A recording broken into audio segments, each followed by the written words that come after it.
The broadcast is now starting. All attendees are in listen-only mode.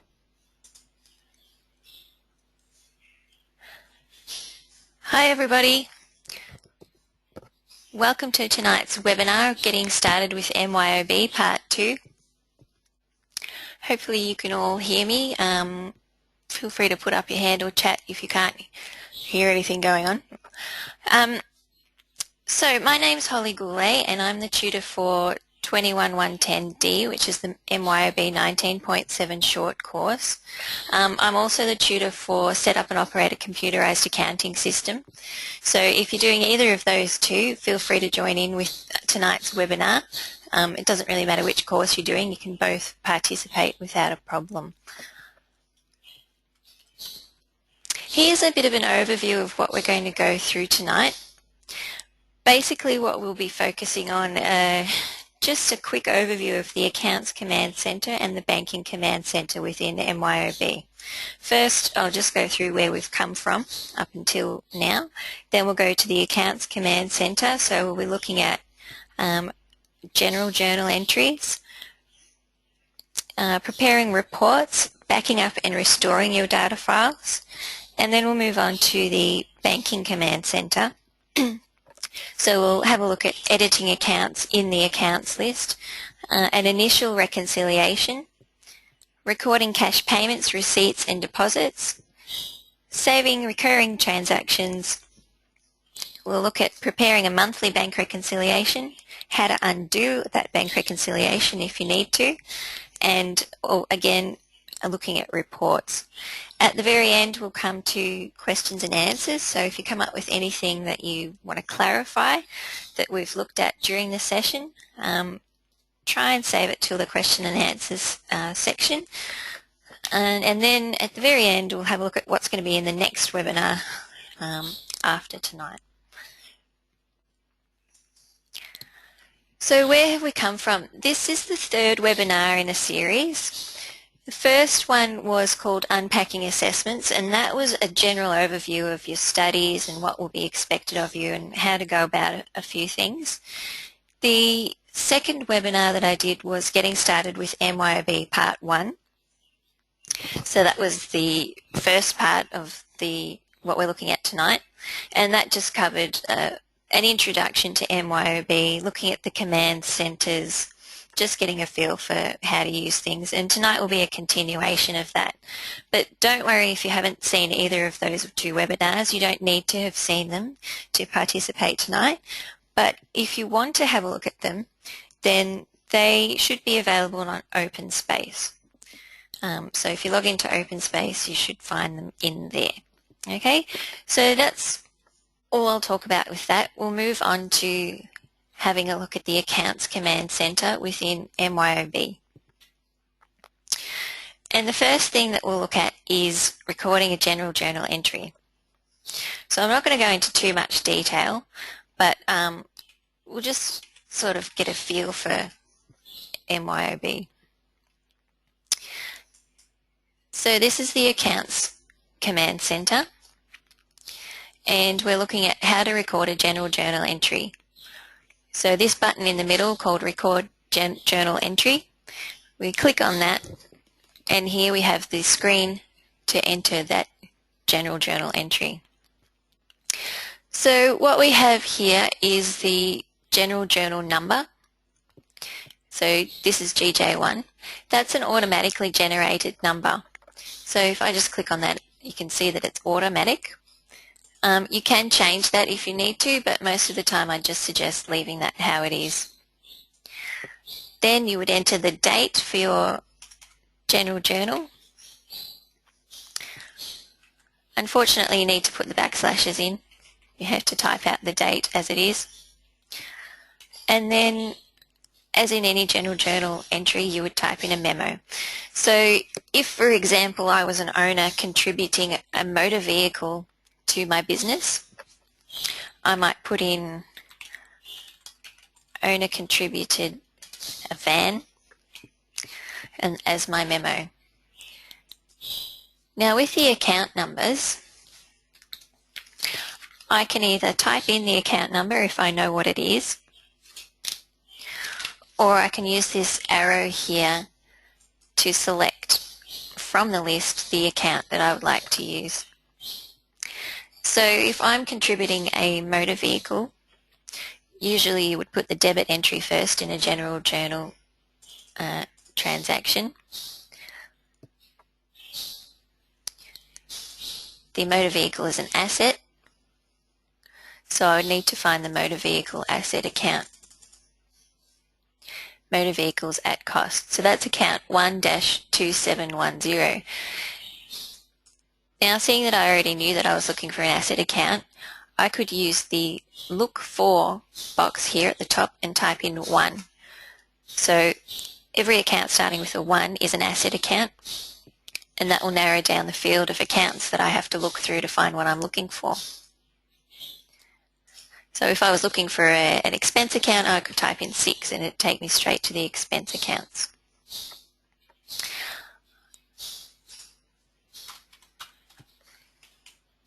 Okay, so I'm going to use that account for my example. And I'll just say that the van was worth $10,000. And that's all the information that I need to put in for now for that line. And then you would need to put in the credit entry. And I believe my capital account is 3-1100. And because I already knew that number, I could just type it in and hit the tab key. So all of the fields that you enter into, you can either hit enter or tab, and you can just scroll through the fields. Now if I click tab again from where I am at the moment, you'll notice that it automatically puts the amount into the credit column. So MYOB will automatically try and balance your transaction. If I just point out at the bottom of the screen down here, at the moment it says the out of balance amount is $10,000. So it's recognizing that the debit that I initially put in, but not the credit. So if I click tab again on my keyboard, now it knows that there's an equal debit and credit and that the out of balance amount is 0. The out of balance amount needs to be 0 before I can record. If I have an out of balance transaction, then I cannot record the transaction. It tells me that I have to balance it.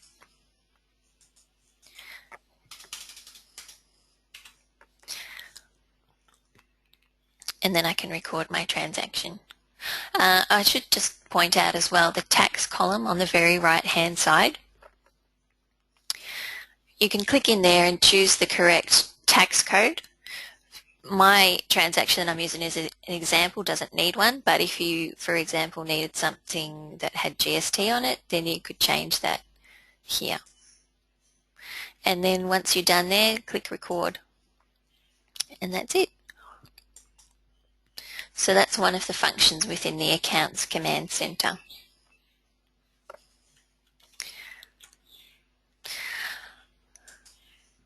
This slideshow will be uploaded to OpenSpace as well after tonight, so you can go back and have a look at it if you'd like.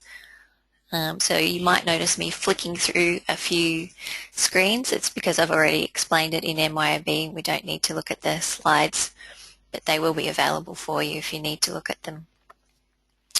Okay, so let's go back and look at some reports. There's a number of ways that you can get to the reports. I like to use this method, so I use the drop-down menu here where it says reports, and you can choose any of the command centers, or you can go to the menu at the top and choose index to reports.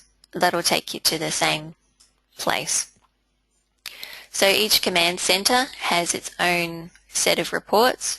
We're looking at accounts at the moment, which is by default open. And let's say we wanted to prepare a trial balance, which you might be asked to in your assessments. So you would select trial balance and use the display button. The first screen that comes up will be the advanced filters, and that's where you can select the period for your report. So here for the trial balance you can select any of these months or the 13th period. For those of you who are doing assessments that may involve the 13th period, be careful of that one. Don't just choose June, make sure you use the 13th period. For now I'll choose July. And on the finishing tab you can basically, these are options for how you want the report to look. So include zero balances, I'd say leave that off because you'll end up with a really big report with lots of zeros on it. So I guess just know that these are here, but probably leave them alone unless you're instructed to do otherwise in your assessment. So once you've configured your report here, click on Display, and that will show you your report. If the report comes up and you've realised that you've put in the wrong date or you want to change something, you can use the Customise button, and that just brings you up to the window that you were in before. If I just go back here, if you click on your report and you click Display and the report comes up and you don't get this window, that means that one of the settings in your MYOB has been told to switch this off. So you should be able to look up your textbook. You've probably all got the Gouland Flanders textbook that you're using for your studies. That will show you how to make sure that this window comes up. Now with your assessments as well, you're asked to submit them in PDF format. So if you need to print off a report, and I really recommend that if you're asked to print off a report in your assessment instructions, print it off when the instructions tell you to do so. Don't go through the whole assessment and then print off your reports, because you'll find that some of your figures have altered and that they won't be correct. So always print the reports when the instructions ask you to do so. Now, if you go to the Send To button, you can choose the PDF option, and then that will bring up a box asking you where you'd like to save your PDF file. I'll just choose desktop for an example. You can change the name of it, and then that will save it to my desktop as a PDF file with this report on it. There is another way to do it. If you use the Print button, it will look just as if you're going to print it off, but this option you would need to have a PDF printer, and that you could print to that. So it will create a PDF document. It won't print out on paper if you've got the PDF printer, and then you would just print, use the Print button. Okay.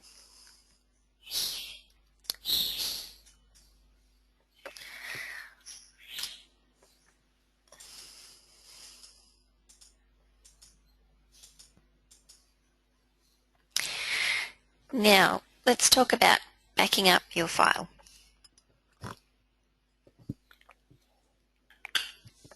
It's important to be able to back up your file, especially before rolling over to a new period, because you need to be able to have that backup if you need to go back and check something.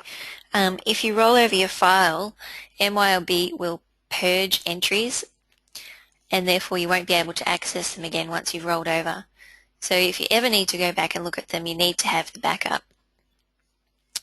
And also for security, if anything happens to your computer, you should have it saved on another device, somewhere safe away from your original file, so that you can always restore it if required. So let's go back to MYOB and have a look at backing up. If we go to the File menu, and then choose the Backup option. I would usually leave this as the default for study purposes at least. You can get the file to check for errors, probably won't be necessary. So just leave that how it is and click Continue. Now it's going to ask you where you'd like to save your backup file. I'll just put it on my desktop for an example.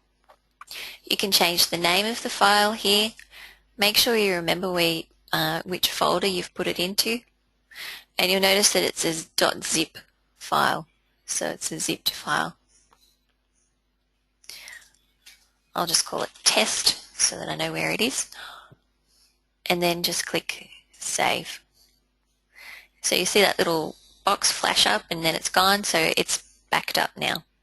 My file's probably pretty small, so it wouldn't have taken very long to back up.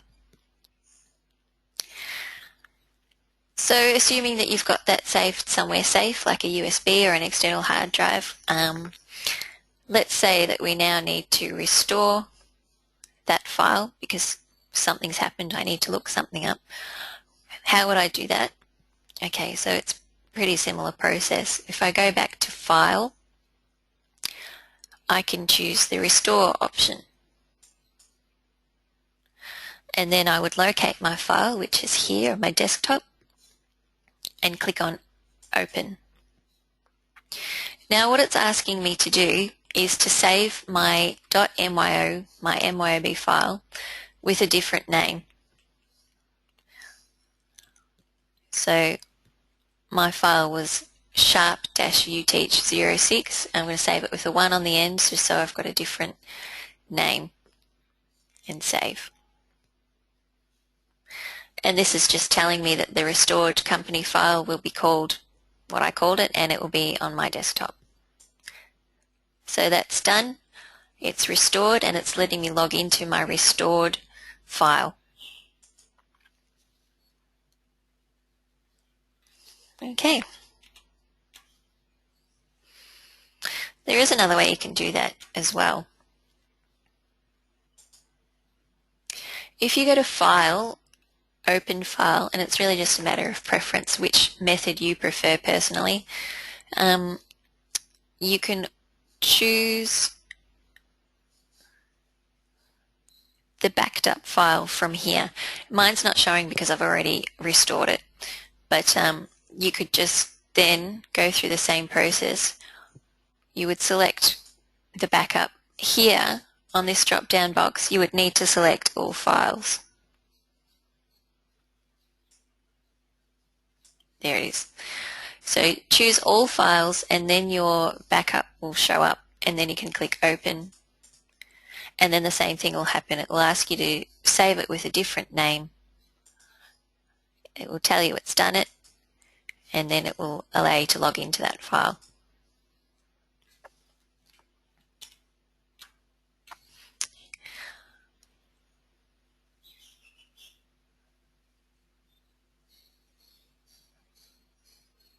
Okay, let's just have a quick look at the accounts list. So as you know, when you set up your MYOB file, you're asked to choose an accounts list, and in your assessments, particularly the early ones, you might be asked to edit that accounts list. So here on this window you can see the tab says All Accounts. That means that every account on my list will show up on this window. So you can see 2, 3, 4 expenses, income, etc. Everything shows here. Or I can use one of the other tabs just to narrow it down to a particular type of account. So this is the Asset tab, or this is the Expense tab. So all of my expense accounts show up here. This is the window that you would use to edit an account. So if I wanted to change the name of my bank charges account, I could either highlight that account and choose the Edit button. So here I could change the name of it to Bank Fees. Or if I wanted that account to appear somewhere else within the accounts list, I could change the number. I'm not going to do that because then I'll just leave it as Bank Fees.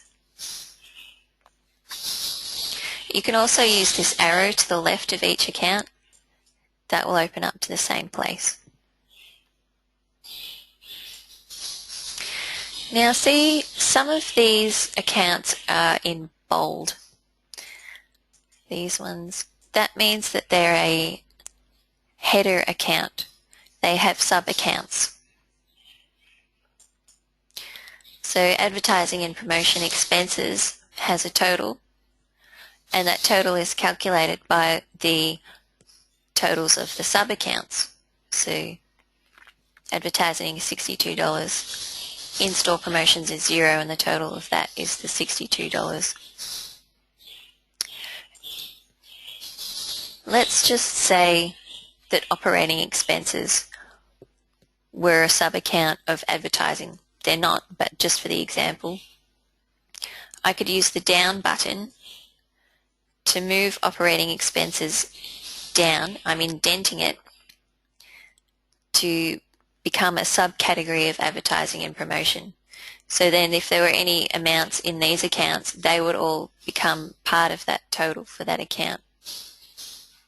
Similarly, if I did not want it to appear as a subcategory, I could use the up button, and now it's separate from the advertising and promotion expenses.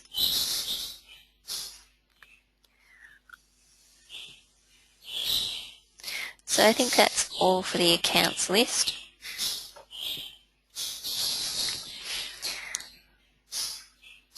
Let's move on to the banking command center. So if I choose the banking icon, I'll move away from accounts, and you can see that the menu items here are a bit different to the accounts items.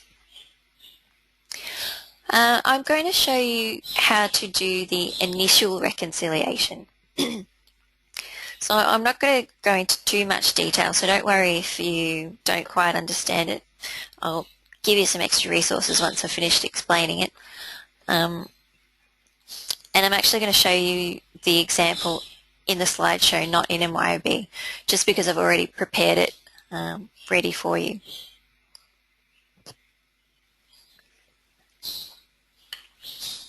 Okay, so let's say that we have a business that has been doing its books manually. It's been using a paper-based system, and they're just converting to MYOB now. So we may have set up the MYOB file and put in the opening balances, including the check account opening balance as at a particular date, let's say the end of last month.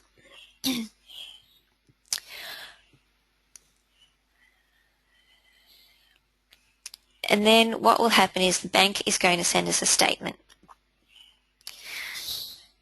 If this business had written out some checks towards the end of last month and sent them off to the recipient, and the recipient had not banked them before the end of the month, then we're going to have an outstanding check. So we know that we wrote a check, but the bank does not yet know that we wrote a check for someone else. So the bank statement is not going to agree to what we think our check account balance would be.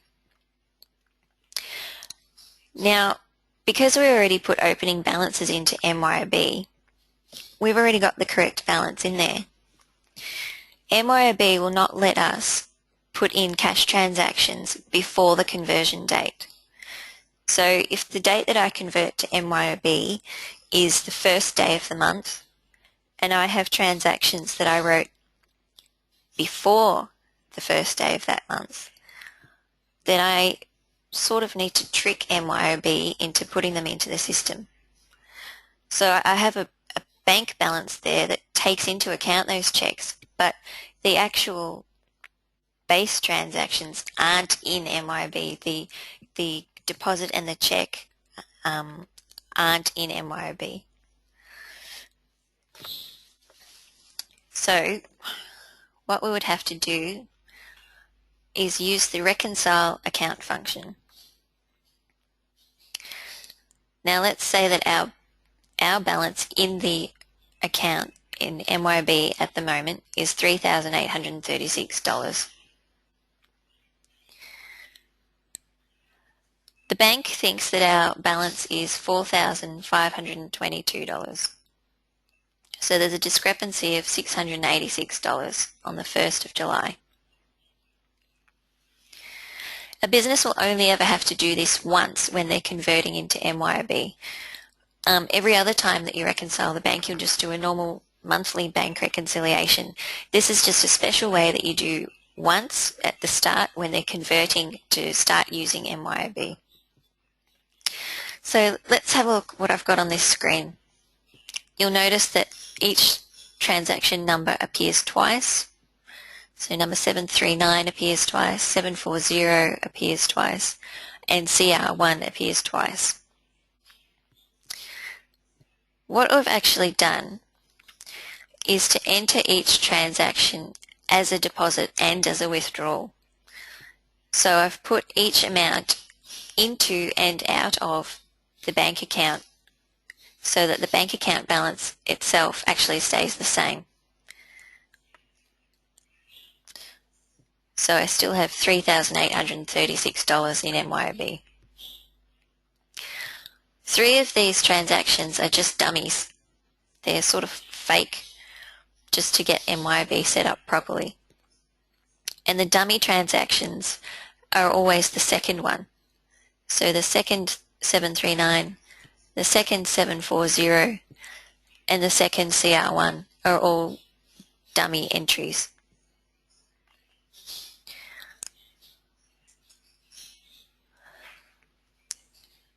So you can see here, if I reconciled these dummy entries, that my MYOB bank balance would then add up to the bank statement balance. Don't worry if this doesn't all make sense just yet. So if I then clicked reconcile,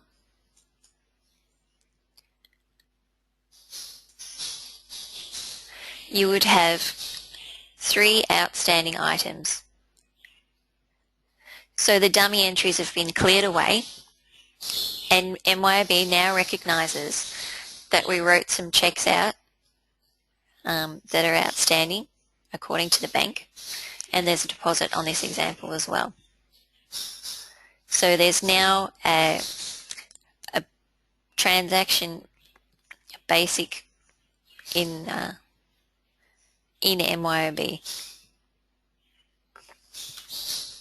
Now, I didn't go through that in very much detail, so in your Goulet and Flanders textbook it goes into much more detail on page 3.10.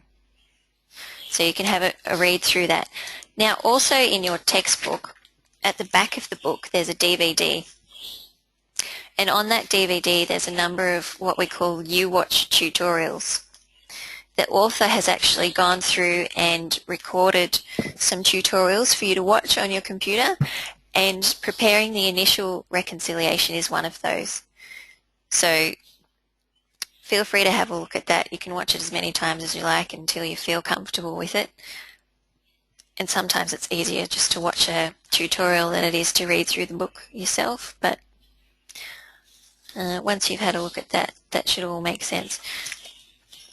You'll probably only need to do it once for your assessments, and of course in the book you can do a practice exercise that's got that in it. Okay? Let's have a look at some other functions of the banking centre. So here we have spend money, which is where we would record purchases of certain things, not stock, just other things like services, for example. And here we might receive money, for example, bank interest. So I'll just go through the slideshow again. What we have in the receive money window is you first choose your account. So in this example we've chosen that this money is going to be received into our check account. The ID number again is automatically generated. So you can override that if you want to, but I'd suggest just leave that how it is. Put in the date of the transaction and the amount that you received. You can put in a payor if you like, but you can leave that blank, it's fine. The payment method, in this example it's cash, but say it might be EFT or check. And you can put in a memo just to tell you what that receipt was for. And then just like we did in the general journal earlier, you can put in the number of the account that you're receiving the money to, or you can select from a list to choose the correct account. In this example, it's sales and rental, so you can split it up into a number of different accounts in the one receipt, and make sure you choose the correct tax code. That should be by default if it's been set up correctly. Just like the bank reconciliation, just like the general journal entry, I should say, there's an out of balance amount displayed at the bottom. That needs to be 0. So if this amount received does not add up to these amounts here, there will be an out of balance amount and it won't let you record it. Now see here, there's a Save as Recurring button. I'll show you how to do that in just a minute. The spend money function is very similar to receive money. So again, select the correct account. So here you could have a savings account, or you could have a MasterCard or credit card. So just be careful where you deposit it to, or you could do undeposited funds. The check number, again, automatically generated, but can be overridden. You would enter your date. How much money are you spending? So in this example, we're giving really big bank $1,000 and we paid our Visa. And again, we would use the select from list function to choose the correct account. Type in the amount here. That should automatically equal the amount that you've typed in up here. The only reason you would change that is if you wanted to add in another line into this transaction and split up the amount. So you could just tab through that and then click record.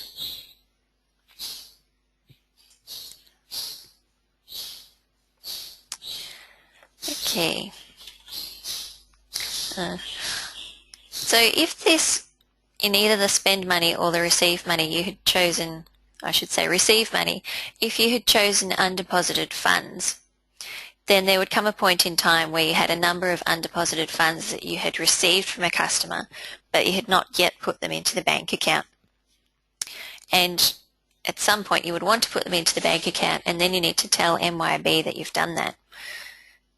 So in the Banking Command Center, you would prepare a bank deposit.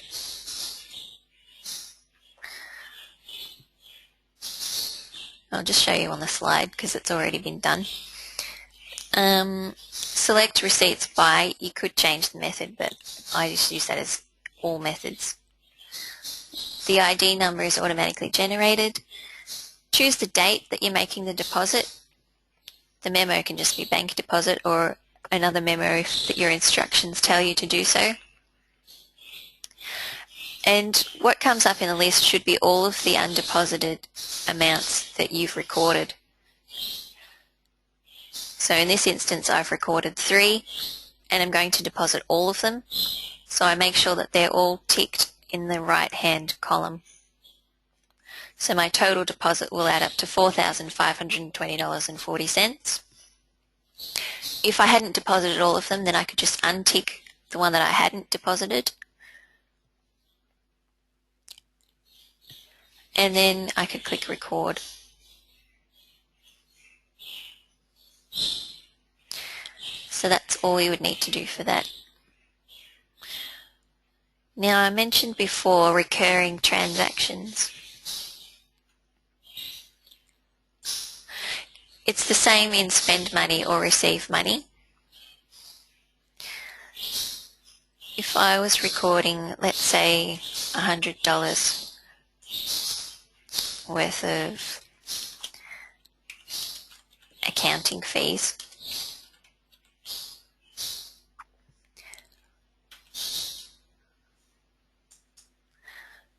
so what I would do is I would go about recording the transaction normally, but before I click record I could click on the Save as Recurring button, and this brings up some options. You don't need to bother with all of them. what you need to do is have a name for this recurring transaction so that you can recognize it when you need to use it. How frequent do you want this transaction to be? Usually I just leave it on continue indefinitely and then click save. So if I recorded that transaction,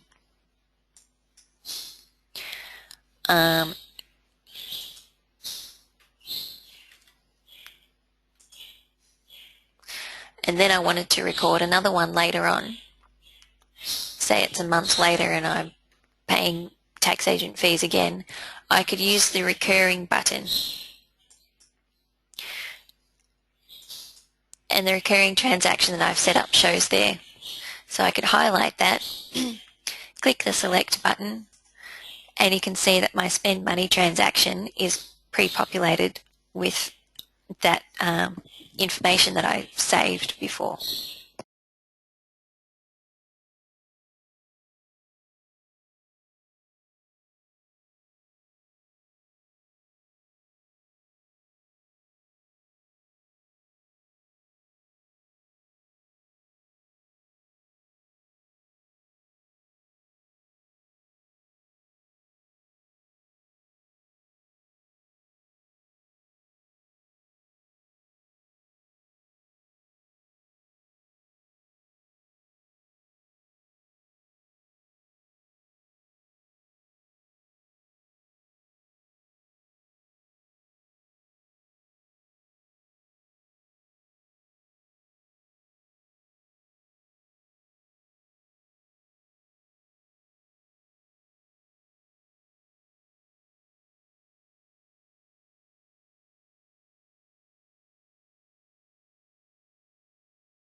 So again, all of this is in the slides and they'll be on OpenSpace if you want to have a look at them later. If you've done a bank reconciliation and for any reason you need to undo it, it's possible. So if we just go back to reconcile accounts,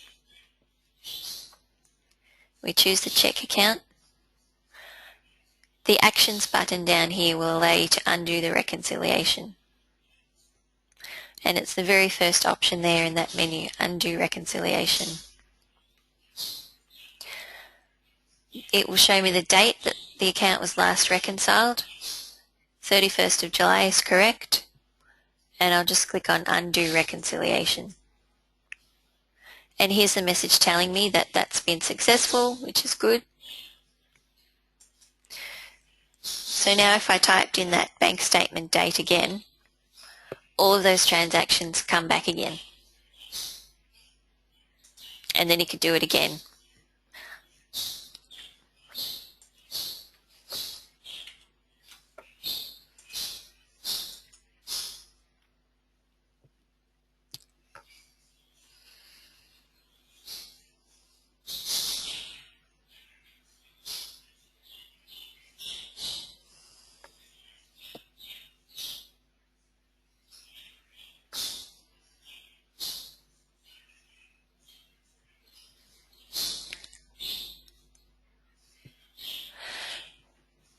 So that's about it for the webinar this evening. Does anybody have any questions that they'd like to ask now? I think you should be able to, through the webinar, ask some questions. If you can't think of any at the moment, feel free to email me or contact me through OpenSpace later on through the Messages Centre. Ask anything you like. Remember to have a look at the forums on OpenSpace as well. I always put in the news forums topics that relate to your assessments. So have a look at those. There's a lot of information in there. So in addition to the course forum where students ask each other questions, there's a section called News Forum. Have a look at that. There's lots of topics in there. And also, of course, feel free to contact other students on forums if you need help with anything. Your Goulet and Flanders textbook is a really good resource, and I recommend doing the exercises in that before attempting your assessments. Often, if I find someone's made errors in their assessments, I can tell that they haven't done the exercises. The way that you do your assessments, it's basically assumed that you've done it the same way as this textbook. So it's a really good resource for you. Okay? Nobody has asked any questions yet, so I'll just move on. I'm going to do another webinar in the series. So the next one we'll be looking at choosing credit terms and creating supplier cards, putting in historical purchases, creating inventory items using the items list, recording purchase orders and bills, returns and adjustments, supplier payments, how to work with back orders and discounts, editing or deleting purchase transactions, and preparing purchase reports. Okay, so if you'd like to have a look at that one, keep an eye out on the course forums. It'll be advertised and you'll be able to, like you did for this one, register for that. Okay, thanks everybody. Have a good night, and remember, feel free to contact me anytime if you have any questions at all. Good luck with the rest of your studies.